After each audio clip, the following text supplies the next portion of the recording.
I was on my way to pick up a sheet cake for my grandson when I stopped at First River Bank to grab a little cash. You know how I am, old school. I still like a 20 in my wallet for tips and carts, and the church bake sale I always forget until the last minute. The lobby smelled like lemon cleaner and paper, and for a second I felt that small comfort the bank used to give me when life was simpler, back when my checkbook actually balanced and my signature meant I had the whole story. "Morning, Miss Reed," said the young teller with the tidy bun. She typed, frowned, and typed again. That frown pinched something inside me. I set my little blue ledger on the counter, the one I've carried since the divorce, inked with neat columns and my best handwriting. Numbers calm me.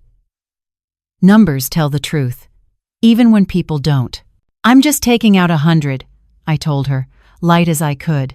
She leaned forward a little, like she wanted to be kind but wasn't sure if kindness would make trouble. "Would you mind verifying the last withdrawals?" she asked. "Sometimes our system updates late." I slid my glasses down my nose and looked at the mini statement she printed. It ran long, like receipt tape after a Christmas rush. I felt my face warm. "That can't be right," I said, and I heard how small my voice sounded. Twice in 1 week at the downtown ATM, one at a grocery I don't shop at, amounts that weren't mine. $180, $260, $95. Not savings breaking, not on their own. But I'm a woman who counts the egg cartons before a holiday, who waits for the butter to go on sale. Little leaks sink honest ships. The teller dropped her voice. "It shows from a linked account under your name. Do you share access?" My stomach did that old elevator drop it learned from my first marriage, those years when bills came addressed to the house but secrets were addressed to me. I flipped open my blue ledger and traced my last entry with a finger. Rent. Utilities. 20 for the church pantry. Nothing matched the screen. There's a particular kind of embarrassment that comes when you realize you don't know your own money. It's not shame, exactly. It's grief in a smaller suit. I joked something about my forgetful head, signed for the 100, and walked outside with my dignity folded as carefully as the bills. The Missouri sun was bright and unforgiving, the sort that makes you see fingerprints on glass and dust on dashboards. I sat in my car, clicked the pen I keep in the visor, and started a new page. Date, time, location, amount. Then I wrote the thing I'd been avoiding for months. Who else is spending my name? On the way to the bakery, I told myself it was a bank error, a computer hiccup, a blip that lemonade and a nap could fix. But the truth tapped at the back of my ribs the whole drive, the way a loose button taps a washing machine window. By the time I parked, I had made a decision so quiet it hardly felt like one. I would not argue with anyone. I would argue with the numbers. When I got home that afternoon, I pulled the shoebox from the top shelf, the one with old check registers and a rubber band going brittle. I matched dates, circled gaps, and felt that old anger cooling into something steadier. I've learned anger signs, things it shouldn't. Calm signs, only what it can prove. At the bottom of the shoebox, under a postcard from Branson and a dried-out pen, I found a crumpled withdrawal slip. The account number was mine. The signature wasn't. That evening, Lydia called and invited me over for dinner. "Nothing fancy, Mom," she said. "Just a quiet night with the family." I told her I'd bring dessert, but she laughed and said, "Don't worry, Ryan already took care of that." It was the way, she said, his name light, rehearsed, like a line she'd practiced. Still, I wanted to believe her. You know how mothers are, we collect excuses the way other people collect recipes? The drive to their new subdivision took 20 minutes, long enough for me to talk myself out of my suspicions. I told myself the withdrawals at the bank had to be a glitch. Maybe Lydia used my account accidentally. Maybe I'd forgotten signing something months ago. By the time I turned onto Maple Hollow Drive, the voice in my head had gone quiet, like a radio turned low so you can't quite make out the words. Their house looked like something out of a catalog, white lights in the windows, trimmed hedges, a shiny SUV in the driveway. When Lydia opened the door, she looked polished. Her hair had been freshly done, nails painted the color of wine I could never pronounce. She hugged me tight, too tight, and said, "You're just in time. Ryan's grilling steaks." Inside, everything gleamed. New furniture, A glass dining table I'd never seen before, framed prints instead of the old thrift store ones she used to hang. There was a smell of something buttery and rich drifting from the kitchen, and a bottle of wine sat open on the counter. The label had gold lettering, French, I think. I don't know much about wine, but I know that kind doesn't come from the discount rack. "Wow," I said. "You've made some upgrades." Lydia brushed it off. "Oh, we got a great deal from a friend who's redecorating, practically free." "Thank you, Soph," I smiled, but I could feel the old accountant in me taking notes behind my ribs. Free, I thought, has a smell, and this wasn't it. Ryan came out carrying a plate of steaks and wearing a grin that didn't reach his eyes. He greeted me like a man greeting a witness, not a mother-in-law. "Make yourself at home, Martha. We're celebrating Lydia's new bonus covered all the bills this month." I clapped politely, but the words "all the bills" landed heavy. My blue ledger flashed in my mind 3 withdrawals, each labeled joint maintenance. Dinner was picture perfect. Lydia laughed too loudly. Ryan poured wine as if he'd been waiting for an audience. I cut my steak, chewed, smiled. All the while, I studied the little things. The glint of a new watch on his wrist, the faint smell of new leather from the dining chairs. Every shine had a price tag I hadn't been told about. After dessert, I offered to help clean up. Lydia waved me off, but I insisted. In the kitchen, I noticed the checkbook on the counter, same bank as mine. I didn't touch it, but I memorized the corner of the cover, embossed with the same number sequence I'd seen at the bank earlier that day. My heart thudded once, hard enough to feel behind my ears. I slipped my pen from my purse and quietly opened my little blue ledger. On the last line I wrote, "Dinner new furniture. Wine label. $120. Estimate." Sometimes, you can't confront the truth yet, you can only record it. When I left that night, Lydia hugged me again. "See, Mom? Everything's fine." I kissed her cheek and nodded. But outside, under the porch light, I caught a glimpse of her expression as she closed the door. The smile fell before the latch clicked. Driving home, I told myself what every mother tells herself when her instincts whisper, "Don't make trouble, don't imagine things." But I could still see the reflection of that wine bottle label in my rearview mirror, gold letters shining in the dark like a warning I wasn't ready to read. A week later, Lydia called and asked if I could come by while she ran a quick errand. She said the plumber needed to get inside and Ryan was stuck at a client meeting. I almost said no. I had a full afternoon of sorting receipts for the church fair, but old habits die slow. Mothers show up, even when something inside tells them not to. When I walked into their kitchen, the air was thick with the smell of lemon cleaner, too strong, like someone trying to erase a mistake. I set my purse on the counter and noticed the sink was empty, the kind of spotless that means someone scrubbed in a hurry. While I waited for the plumber who never came, I leaned down to grab a paper towel, and that's when I saw it.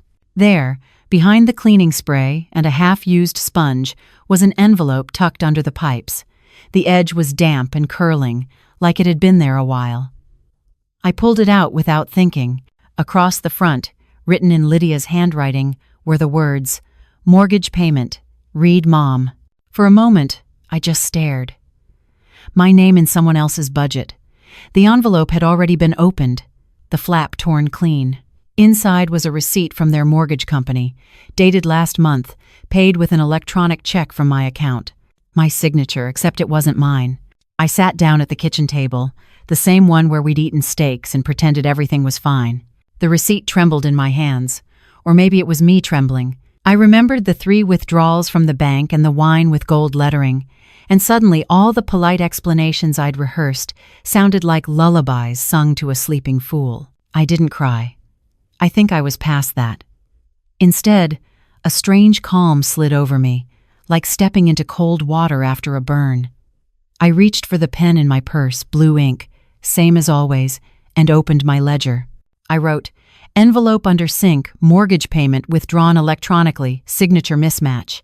Then I added the date and circled it twice. When Lydia came home, she looked startled to see me still there. "Plumber never showed," I said, keeping my voice even.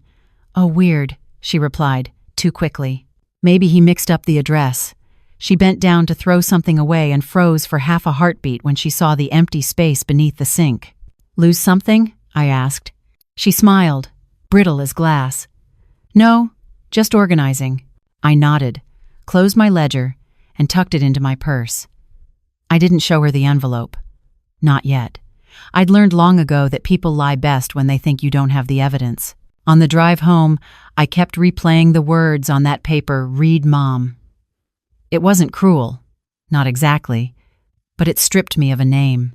It turned me into a resource, a category, a line item in someone else's accounting.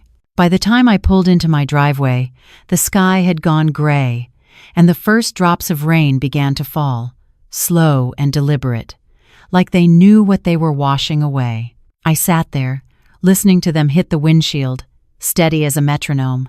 Then I took out my ledger again and, under the last entry, wrote a new line. If they can sign my name, I can sign my own boundaries. I didn't know what the next step was yet, but for the first time, I knew there would be one. The next morning, I knocked on Ellen Price's door. She was my neighbor for nearly 15 years, a retired bank investigator with the kind of steady eyes that make people confess things they didn't plan to. We'd shared casseroles, garden gossip, and grief. If anyone could help me make sense of what I'd found, it was her. She opened the door, still in her robe, holding a mug that said, "Fraud never sleeps."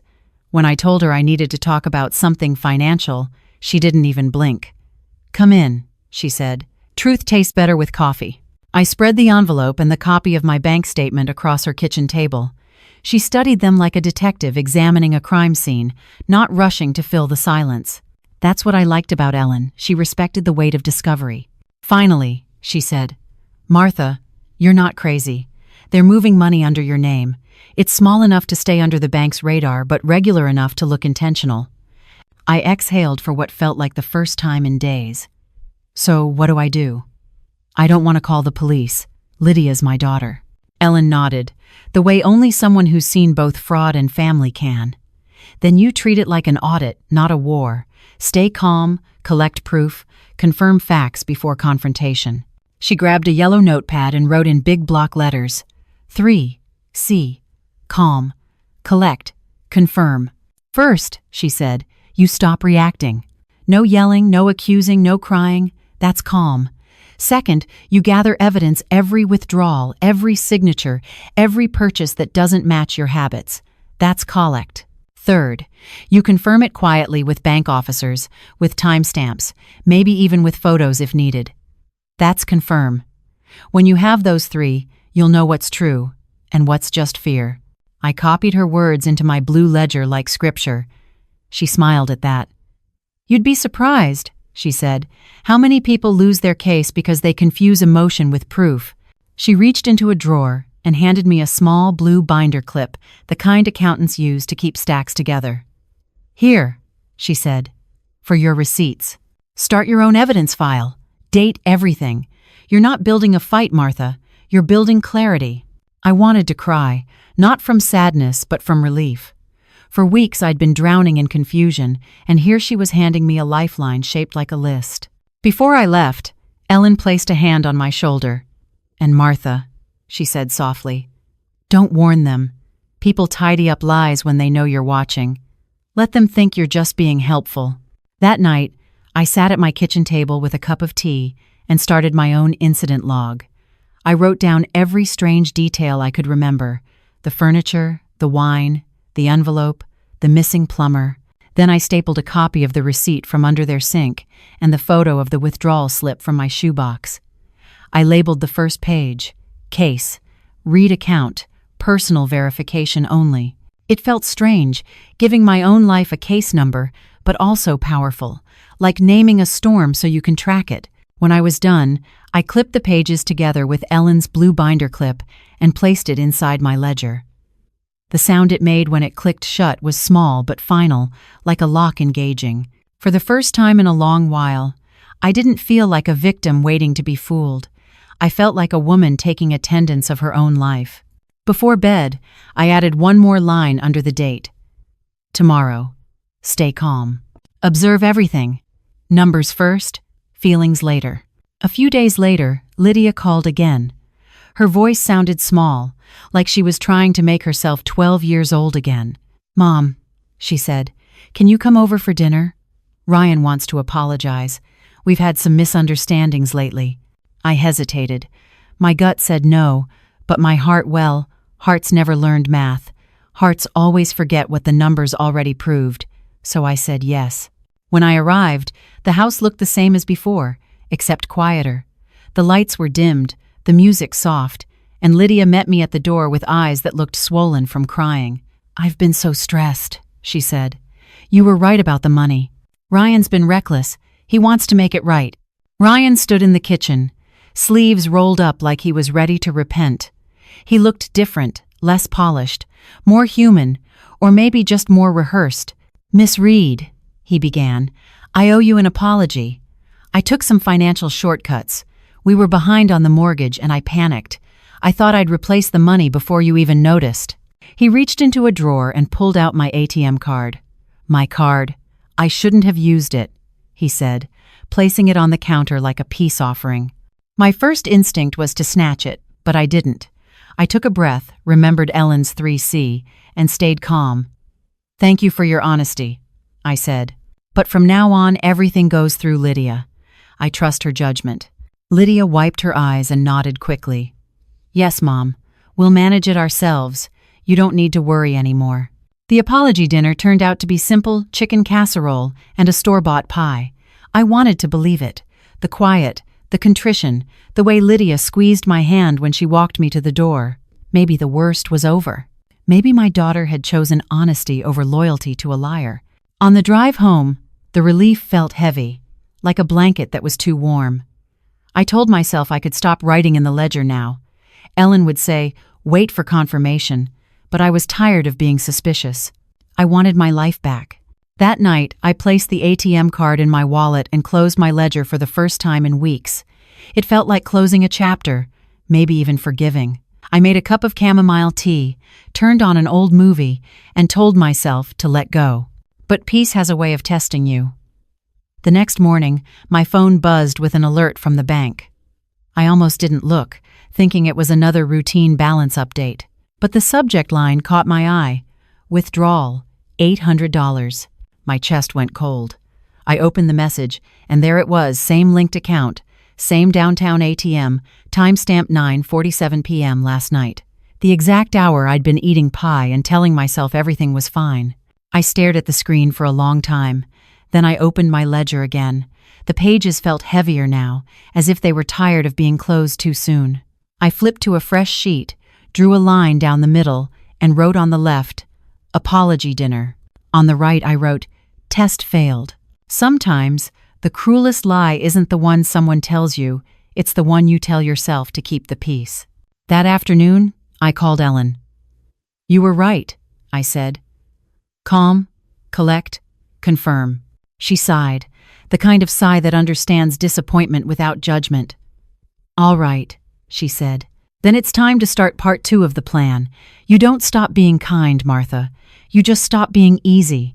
Yes. I looked at my ledger, the blue ink still drying, and whispered to myself, "This time, I'll let the numbers speak first." That weekend, I walked into the branch of my bank for the first time in years. I'd always preferred online statements. It felt modern, efficient. But that morning, I wanted a real person, real paper, real ink. I wore my best blazer, the one with deep pockets for notes, and carried my blue ledger tucked under my arm like a shield.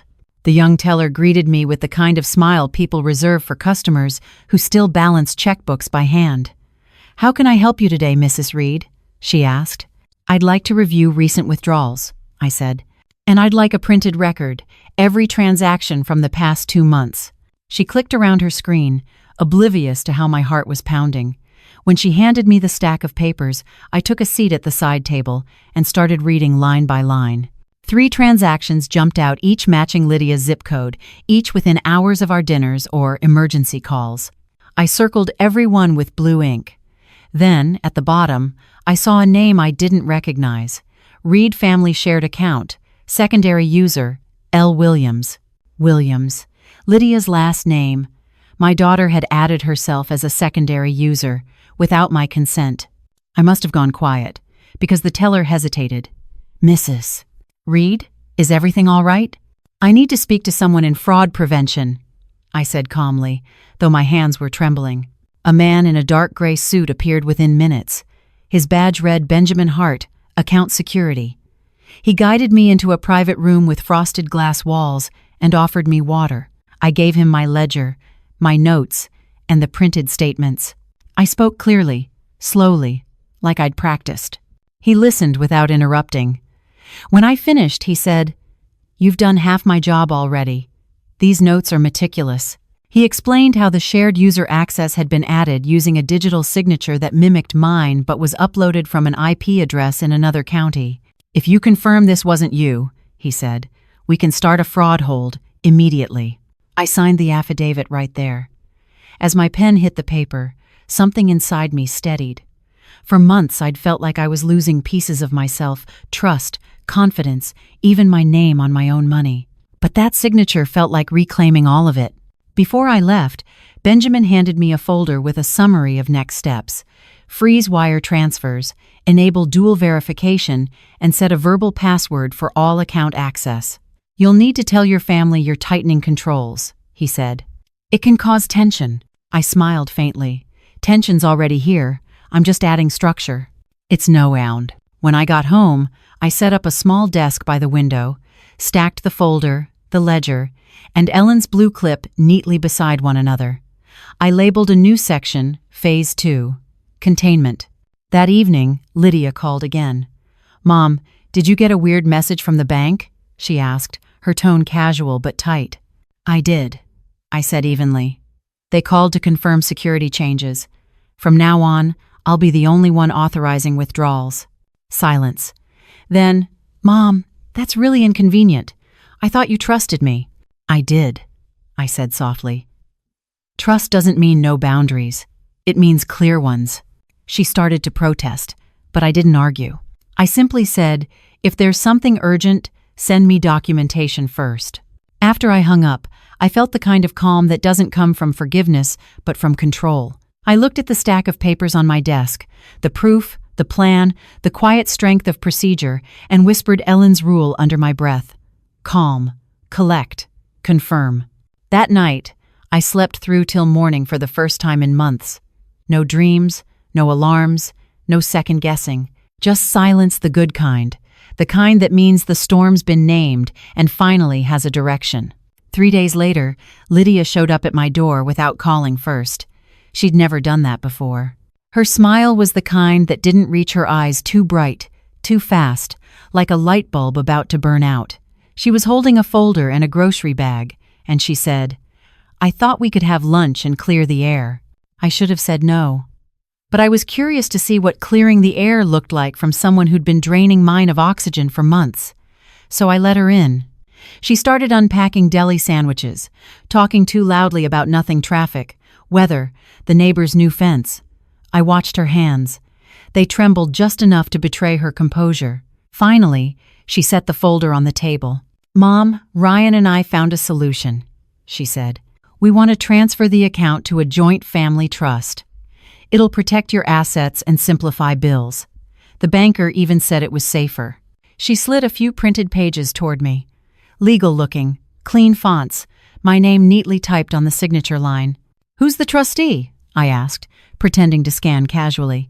"Ryan and I for now," she said quickly. "Just until everything stabilizes. You wouldn't lose control, it's just paperwork."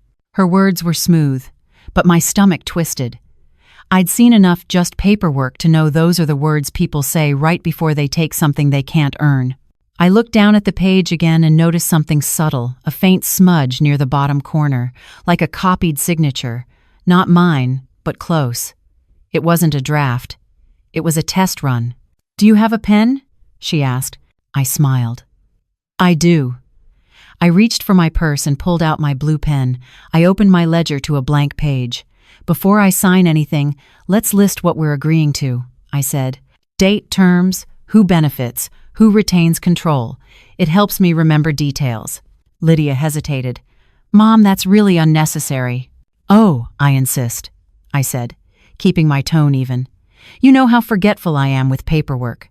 She forced a laugh but didn't sit. I started writing out loud, slowly. Proposed transfer of checking account and remaining savings into family trust managed by Lydia Williams and Ryan Williams. Prepared without attorney. Presented at mother's residence. Unscheduled. By the time I got to unscheduled, her face had gone pale. "Mom," she said softly, "why are you doing this? Don't you trust me?" "I trust what's in writing," I said. "That's how we both stay safe." She started gathering the papers, her voice shaking. "Forget it. I was just trying to help." "I'm sure you were," I replied, closing my ledger. She left without finishing her sandwich. The grocery bag sat half open on my counter. Inside was a pie, my favorite flavor, with a card that said, "Love always, L." The sweetness made me sick. After she left, I called Ellen. She listened quietly as I told her everything. "That was your test," Ellen said finally. "They wanted a signature under friendly pressure. Happens all the time. You passed." That night, I couldn't sleep. I kept replaying Lydia's face, the flicker between guilt and calculation. There was still love there, twisted and tired, but love alone wasn't going to fix this. Around midnight, I opened my ledger again. At the top of a clean page, I wrote, "Inner trial begins." Below it, I wrote something I'd never dared admit before. I'm not protecting her anymore. I'm protecting myself. Then, almost without thinking, I added one more line, the kind that felt like both confession and command. Love isn't supposed to cost my name. When I closed the ledger, I felt lighter, not happy, not even calm, but anchored. It was the first time I understood that boundaries weren't the end of love. They were the only way to keep it from rotting into something unrecognizable. A week after that tense lunch, the quiet in my house started to feel different, less peaceful, more like the silence right before a storm. I didn't hear from Lydia, and I didn't reach out either. I'd already written my last line in the ledger for her, or so I thought. Then one afternoon, I came home from the grocery store to find my front door slightly ajar. My heart dropped. Nothing looked broken, no glass, no mess, just the door, open enough to make the air feel wrong. I stepped inside slowly, phone in hand, recording as I moved from room to room.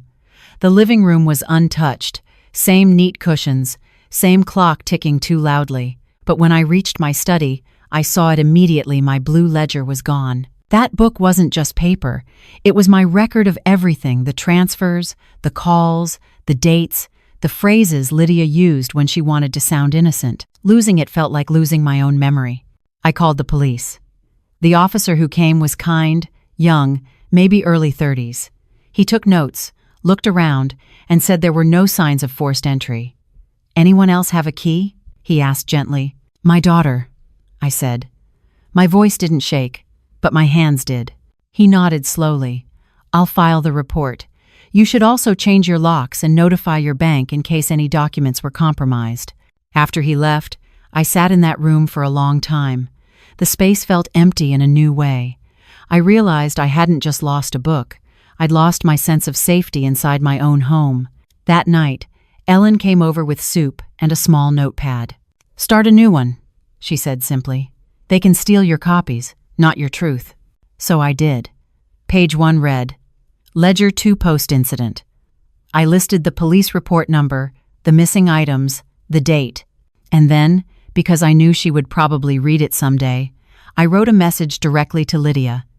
"If you took this, it won't erase what happened. It will just make the next part official." The next morning, I went back to the bank and met with Benjamin again. I told him everything, and he looked genuinely concerned. "If she or her husband tries to use that ledger to alter anything, we'll have a record of the original documents," he assured me. Then he handed me something that looked like a silver key fob. "Two-factor authentication," he said. "No one can move your money without this device and your confirmation code. Keep it on you, not at home." That small piece of metal felt heavier than it should have, like a symbol, or maybe a weapon. Later that evening, Lydia texted. "Lydia, you changed the locks?" Me. "Yes." Lydia. "That's extreme, Mom." Me. "Boundaries always look extreme to people who benefited from none." She didn't reply after that. That night, I set the new fob on my nightstand and wrote 3 words on a sticky note beside it. "Numbers don't lie." Then, like a ritual, I whispered Ellen's mantra: calm, collect, confirm, before turning out the light. The next few days were uneventful, but it was the kind of quiet you don't trust. I started noticing little things: a call that hung up as soon as I answered, a car parked across the street too long, maybe paranoia, maybe instinct. Either way, I decided it was time for one last move. I called Benjamin again. "Can we transfer everything to a new account, under a trust in my name only?" He paused, then said, "Yes, Mrs. Reed, it's the right call." We spent an hour drafting the paperwork, notarizing every page. When it was done, he handed me the final document. My name stood alone on the title: Martha L. Reed, sole trustee. For the first time in months, I didn't feel like a target. I felt like an owner again. When I left the bank, the air outside smelled like rain. I remember looking at the clouds and thinking how storms can wash away what's rotten if you let them. Then I smiled because this time I wasn't afraid of the storm. I was the one making it rain. The call came 2 nights later, an unfamiliar number, just past midnight. I almost let it ring out, but something in me knew it wasn't random. When I answered, the line was filled with shallow breathing before a familiar voice broke through. "Mom, it's me," Lydia said. Her voice sounded small, almost childlike. "Please don't hang up." I didn't. I just listened. "I messed up," she said quickly. "Ryan's gone. He took the money and left. I didn't know what he was planning. I swear I didn't." Her words came in frantic bursts, tripping over guilt and fear. "I thought I could fix it before you found out. I thought I could protect you." Protect me. That word stung worse than any accusation. "Lydia," I said quietly, "what did you do?" She started crying. That same high, trembling sound she used to make as a little girl when she broke something expensive. "Ryan made me use your information," she confessed. "He said it was temporary, that he'd pay it back once his investment cleared. Then he added me to your account, and I just let it happen." Her voice cracked. "I tried to delete the ledger, Mom. I was scared you'd turn me in." For a long time, neither of us said anything. The silence between us wasn't just distance, it was everything we'd both chosen to ignore for years. "I didn't call to beg," she continued. "I just wanted to say I'm sorry. You were right. About the money. About him. About me." I took a breath, steady but slow. "Are you safe?" She hesitated. "For now. I'm staying with a friend. He drained what little we had left. I don't even have gas money." I felt something shift in my chest, compassion and boundary, both trying to exist in the same space. "You have a place to sleep tonight?" I asked. "Yes, then that's enough for now." "Mom, please," she whispered. "Can I come home, just for a few days?" I closed my eyes. The urge to say yes almost overpowered me. Almost. But then I saw the blank space on the desk where my first ledger used to be the trust I'd built line by line, the paper proof of what love without boundaries had cost me. "No, Lydia," I said gently. "Not tonight. You need to handle this yourself. That's the only way you'll learn what I had to." She started to argue, but I didn't let her. "I'll help you find resources, not rescues," I said. "I can give you information, not access."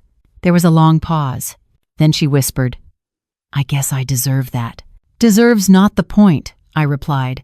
"It's about repair, and repair starts with you taking responsibility." We stayed on the line a few more minutes, her crying softly, me listening in silence. When she finally hung up, I felt something I hadn't expected. Relief. Not the kind that comes from winning, but the kind that comes from surviving without losing yourself. The next morning, I met with Ellen and Benjamin at the bank to finalize the fraud case. Lydia's involvement was documented, but I asked Benjamin to delay pressing charges until further notice. "I'm not protecting her," I explained. "I'm giving her one last chance to protect herself. It is naftogethers of usited. They were said many defagrade. We was no wasn't the crast of Ludi." He nodded. "That's rare," he said. "Most people want punishment." "Punishment teaches fear," I said quietly. "I'm hoping she learns integrity instead." When I got home, I found a small envelope slipped under my front door. Inside was my missing ledger, creased, a little torn, but intact. On the last page, in Lydia's handwriting, were 3 words: "I'm starting over." I didn't cry. I just traced the ink with my finger and whispered, So am I. That evening, I added one final entry to the new ledger. Boundary complete, cycle broken. I closed the book and set it beside the silver key fob on my nightstand. They looked small, almost ordinary, but together they represented something huge, proof that justice doesn't always need noise or revenge. Sometimes it's as quiet as saying no and meaning it. Outside, rain began to fall again. This time, it didn't sound like a storm. It sounded like cleansing. It's been 6 months since that night. The air in my house feels different now, lighter, quieter, almost like the walls have finally exhaled after holding their breath for too long. The locks are new, the accounts are sealed, and the blue ledger sits on my desk, half full, but no longer angry. I still open it sometimes, not to write, but to remember how far I've come. Lydia hasn't called in weeks, but I know she's alive. I heard from Ellen that she found a job at a small design firm 2 towns over. She's renting a modest apartment, paying her own bills. I haven't reached out yet, and she hasn't asked for help. That silence, peaceful, mutual, is our truce. Maybe one day we'll talk again, but when we do, it will be as 2 adults with boundaries, not as a mother and daughter tangled in guilt and debt. I've learned that love without boundaries isn't love, it's surrender. I used to think protecting Lydia meant absorbing her mistakes, paying her bills, forgiving her faster than she could even apologize. But now I understand that real protection is truth, even when it's painful, even when it leaves you standing alone. Ellen still comes by on Sundays. We sit in my kitchen, drink coffee, and laugh about things that used to make us cry. She says I should write a guidebook for women like us, women who've loved too much, signed too quickly, trusted too easily. I told her I already have one. I tap the cover of my ledger, and she smiles. Then call it the Ledger of Lessons, she said. Last month, Benjamin helped me set up something I never thought I'd have again, a trust in my own name, not to hide money, not to protect it from family, but to direct it toward what matters. Half of it funds a local literacy program for single mothers. The other half, I decided, will go to a small grant for seniors, learning basic online safety, how to protect themselves from scams, fraud, and the soft lies of just helping. I guess this is my version of justice. No courtroom, no revenge, just prevention. Turning the pain into policy, as Ellen calls it. Sometimes I think back to that day in the grocery store when all this started. Just a simple errand, a simple purchase, and a stranger's quiet warning that shattered the illusion I'd been living under. It's strange how something so small can split your life into before and after. Before, I was tired, lonely, willing to confuse love with obligation.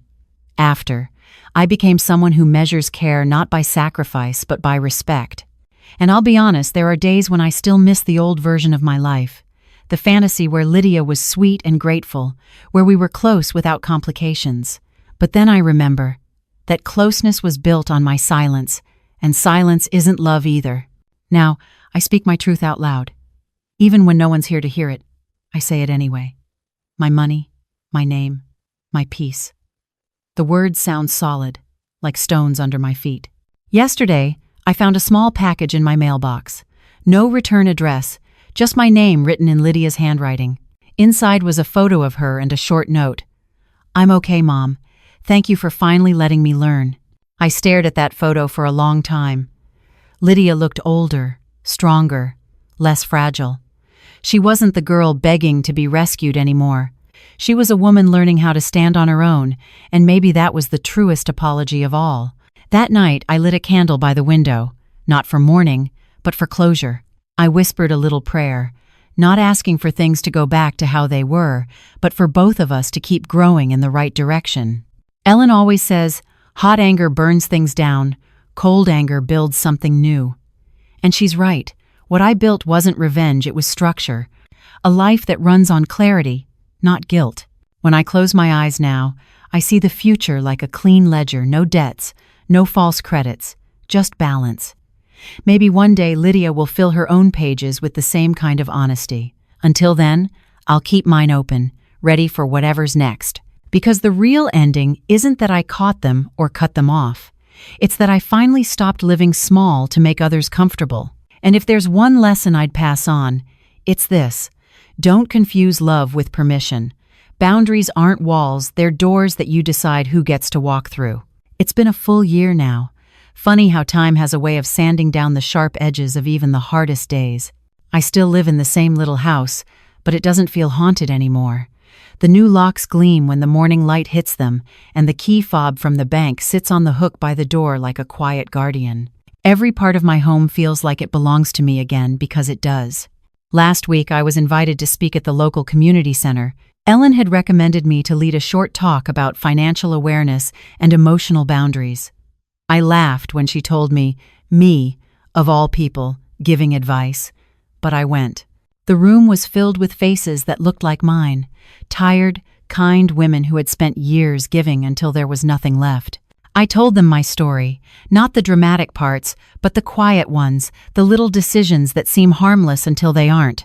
I told them about the day I wrote Phase 2, Containment, at the top of my ledger, and how that one small act changed everything.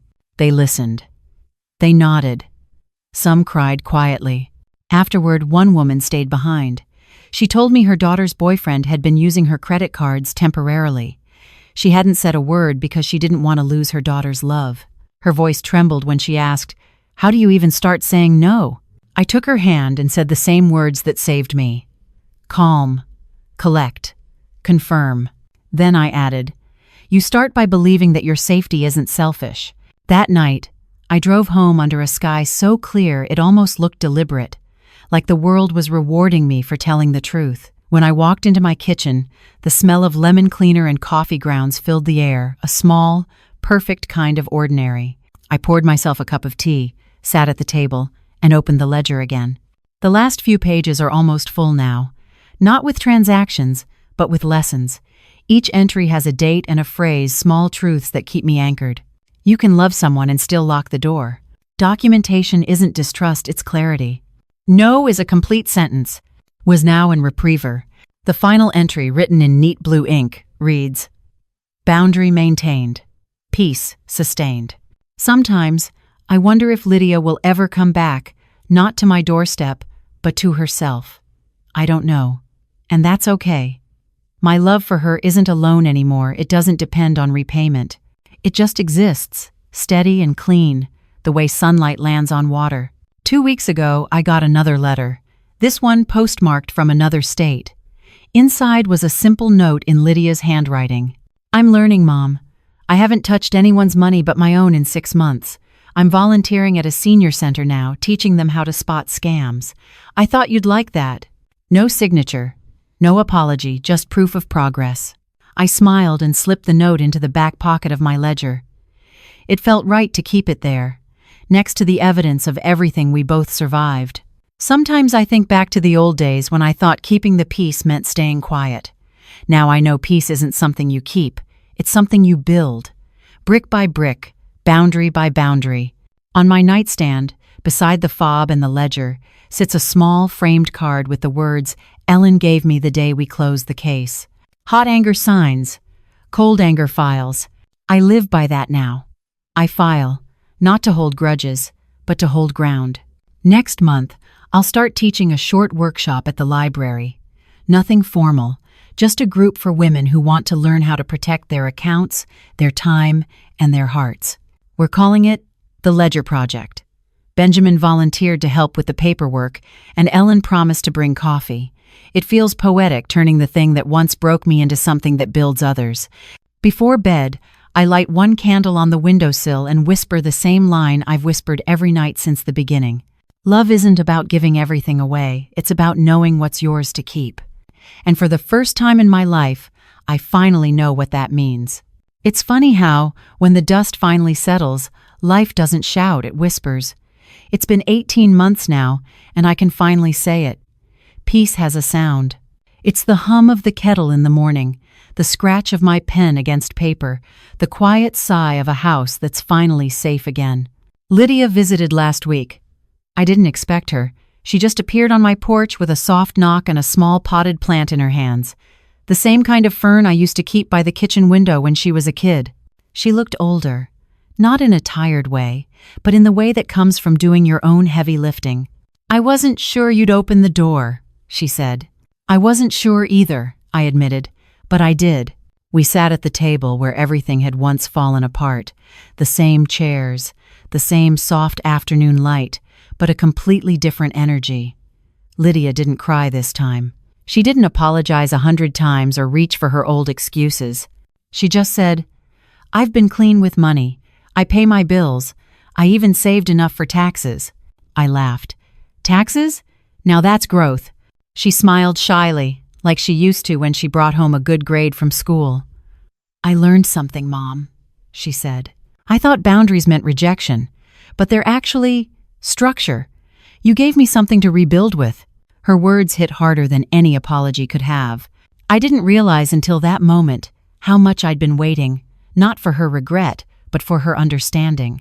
After she left, I sat in the quiet for a long time. The plant was still on the table, its leaves trembling slightly from the breeze.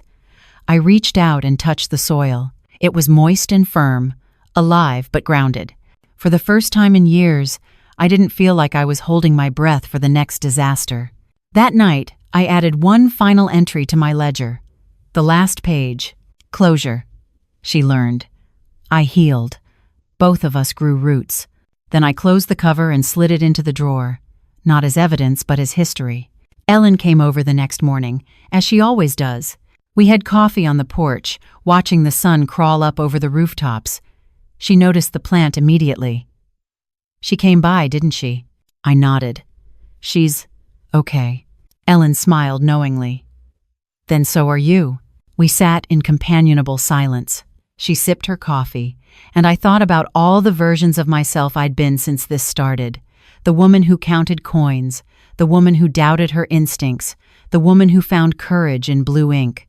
Each one of those women had fought to bring me here to this quiet, steady life where I finally feel safe in my own decisions. Sometimes I still get calls from people who've heard about the Ledger Project. They ask if it's really true if you can recover from betrayal without becoming bitter. I tell them the truth. Yes, but it's slow, and it starts when you stop asking why they did it, and start asking why you ignored it for so long. Because healing isn't about proving them wrong, it's about proving to yourself that you can survive the truth. This morning, as I wrote my grocery list, I noticed how empty the ledger desk looked without that thick blue notebook sitting on it. For a second, I missed it.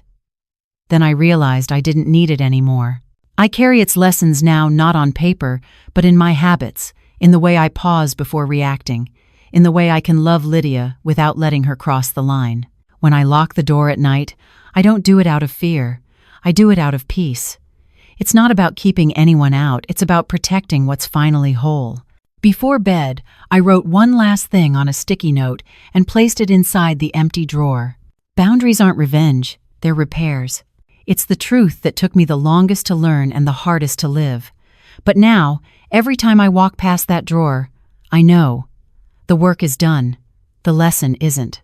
And maybe that's how every story like this should end, not with applause or anger or even forgiveness, but with quiet proof that healing is possible. That we can outgrow the things that hurt us without hardening into something unrecognizable.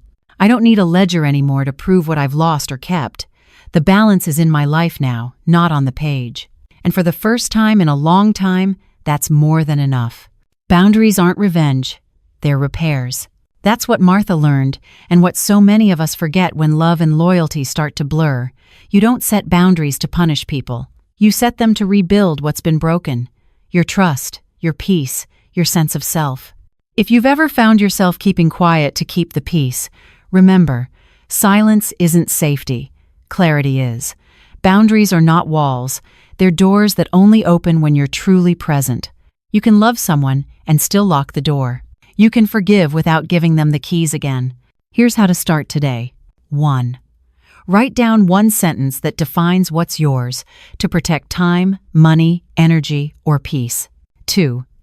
Begin a simple family log, just dates and facts. No blame, no emotion. This is not legal advice. 3. Practice the 3C rule. When pressure rises, calm, collect, confirm. 4. Review one financial or emotional leak in your life this week and close it gently but firmly. 5. Share your truth out loud, even if it's just to a trusted friend or in your journal. Remember the blue ledger that carried Martha through every storm? It wasn't about money. It was about receipts for reality. You can create your own version, a notebook, a document, a quiet promise to yourself that says, I won't argue with chaos. I'll document, decide, and move forward. If this story spoke to you, share one boundary you're reclaiming in the comments, or download the free family boundary checklist linked below to start your own ledger of peace. You deserve a life that balances with truth, not guilt. Sleep easy tonight on the boundaries you chose, not the ones forced on you.